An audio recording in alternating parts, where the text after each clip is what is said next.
In this video, we are going to look at how you can publish any blog that you created on the app onto your checkout. So to do that, first we need to go into settings, open up your checkout and click on customize on either your draft upsell or the live upsell. So if you click customize on the draft upsell, we have an option here that says add app block.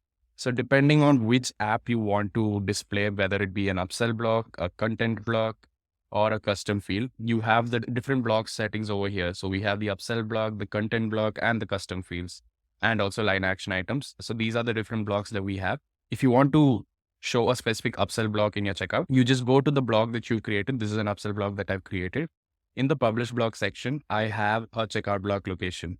I just need to make sure that this location and this location are the same, and that specific checkout block will be shown in this specific block. Now, once you click save, you can drag and drop this checkout wherever you want in your checkout settings. You can even change the page and keep it only in the shipping page if you want to. Just a note, any blocks added in the order summary section will be active in all the pages, including information, shipping, and checkout, because that stays common. So whatever blocks that you add in this section right here, it will be common throughout all the pages. But if you place any block within the information section, you can have different blocks at different pages by just changing the page over here. So that's how you publish the blog that you have created. So if you have multiple upsell blocks and you want to show that in different places, you just go up here, add another upsell block, put a different location value based on what you've already set in the Checkout Wizard app.